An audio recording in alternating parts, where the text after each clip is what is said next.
Hi,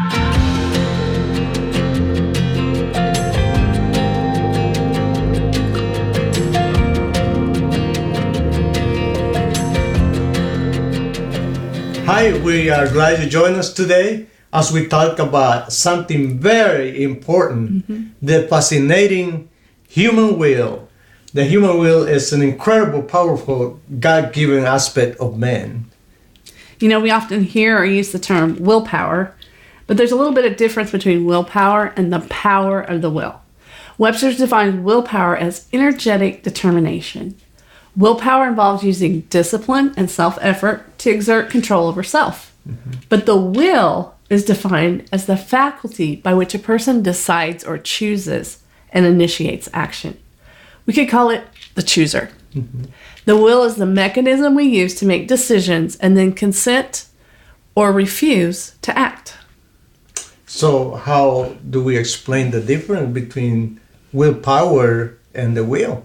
Well, the will is what we use to make a decision, and willpower is what we use to follow through on the decision. So if I decide to save money, you know, I make that decision with my will, but I need my willpower to follow through on the decision. The budget. So in this video, we are going to focus on the willpower or self-discipline we muster up in order to accomplish goals and achieve what we desire. We might wake up tomorrow and use this mechanism that we used to choose, that we call it the will, you know, to decide we want to make a change, maybe eat better, exercise, improve a skill. Often when we make this decision, we start off with great willpower or energetic determination to do whatever it takes to see our desire fulfilled. Yeah, but it seems like most of the time I get excited. I'm all excited about change, but within a few days or a few weeks, my determination begins to wane, and the willpower to follow through and do what it takes diminishes. I might decide to run through the drive-thru on the way home and choose fast food over a nutritious, healthy meal, or I might buy something rather than sticking to my budget, or go home and plop down in front of the TV instead of putting on my exercise clothes and following through on my plan to exercise. How is it that we begin so motivated with lots of determination or willpower just to do whatever it takes and then struggle to follow through? It is because willpower is like a rechargeable battery pack that can lose its charge and drains and depletes from the thousands of choices we make every day with our will. Yeah. There's a study was done by Roy Baumeister in 1996 called the Radish Experiment. You can do a search online and read more details about the experiment, but we're going to summarize the study. What they did was they asked people to come to the lab hungry, and when they arrived, they walked into the smell of freshly baked chocolate chip cookies. So then they were asked to sit down at a table with two bowls, one bowl filled with red and white radishes and the other bowl with chocolate chip cookies and chocolate candies. So some of the people were told to eat 2 or 3 radishes only, and another group was told to eat 2 or 3 cookies only, and then there was a third group that came hungry that was told not to eat anything at all. So after about 5 minutes, they were taken into another room and given a geometry puzzle that, unbeknownst to them, was actually impossible to solve. The objective was to see how long they would persist in trying to solve the unsolvable puzzle. The people who had to resist the temptation to eat cookies before doing the test weren't able to continue working on this impossible puzzle more than 8 minutes before they got frustrated and gave up. But the people who did not have to use willpower to resist the cookies before doing the puzzle lasted an average of 18 to 20 minutes before giving up. That's 2.5 times longer than those who had to use willpower to resist temptation. So the first group wastes more battery charge trying to resist the temptation. So after the Radish's experiment, researchers did a whole bunch of studies that showed that anything that we do that taps our self-controls tend to drain our willpower and cause us to give up and compromise more easily. One of the things that drain our willpowers is making decisions. So for example, before you get out of bed in the morning, you can use the will to decide, will I get up now or in 5 minutes? Snooze.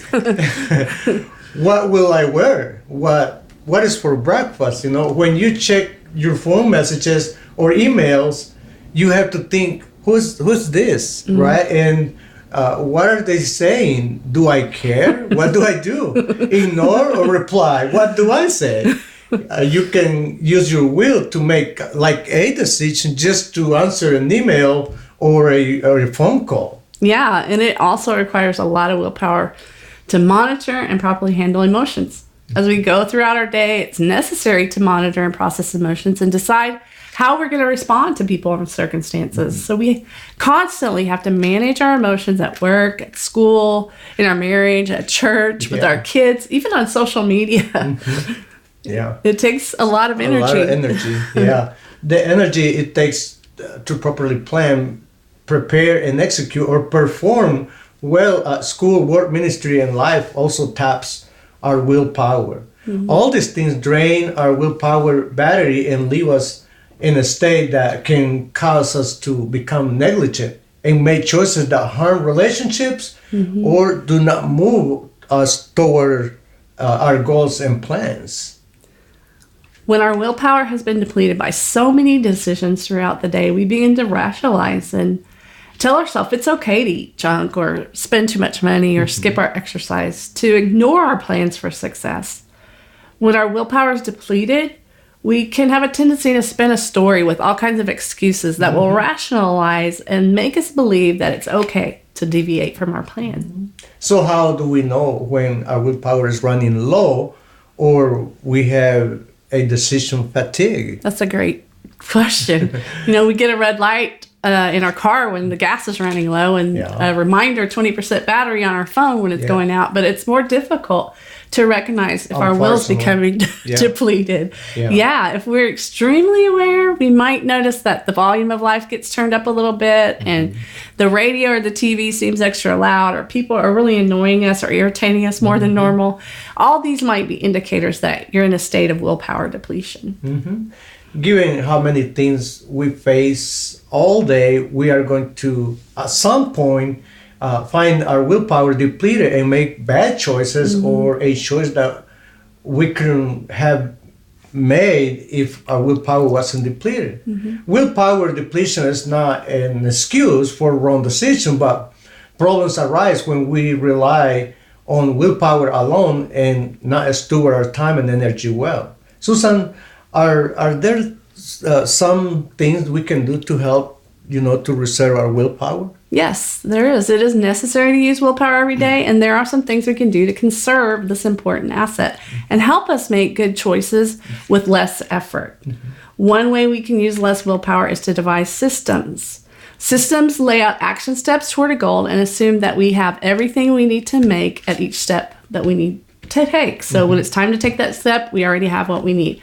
Systems develop our capacity to be more efficient and better stewards. Devising a system makes it less necessary to rely on willpower to make important choices. A system might help us maintain a higher standard and ensure better results. We can develop complicated systems or very simple systems, like always leave your keys in the same place when you get home so you don't have to use willpower to try to remember where you left them. You're not talking about me. No. We can also develop habits and ritual as another way we can reserve willpower. Habits or rituals are performed consistently without forethought and effort. We can develop habits through discipline over time, and they eventually become automatic so that less willpower exerted. Did you brush your teeth or hair this morning? Do you need a reminder to brush your teeth? Most likely you were trained growing up to brush your teeth before bed, and now it is an automatic habit which requires no willpower. That's awesome. Yeah. Planning and preparing in advance is a great way to reduce the number of choices you need to make in a moment, sometimes down to nothing. For example, if we plan a menu and a grocery list and we have on hand everything we need for dinner, then when we go home, we don't have to make a decision about whether we're going to order pizza or eat that bag of cookies or vegetables. We already have a plan, and the only decision that we have now is to follow through on our plan. The plan. Or if we schedule time to exercise and we say, I'm going to do this at this time, in this place, and for this long, there's no need to muster up the willpower to make all those decisions at the end of the day when we're tired or early in the morning or getting up, trying to get to the gym. We only decide to execute the plan. Mm-hmm. So when you plan and prepare in advance, good choices become easier and your goals are accomplished without as much exertion of willpower. Without messing up the battery. Just remember this. If you fail to plan, you plan to fail. These are all ways we can conserve willpower. So in the PDF or written class, we share ways you can actually recharge your willpower when it is depleted. In this portion today, we have learned good tips for helping our will to function at a great capacity. But let me tell you something, it's not the best, most effective use of our will. Be sure and join us in the next two portions. We are going to talk about the incredible human will. Yeah.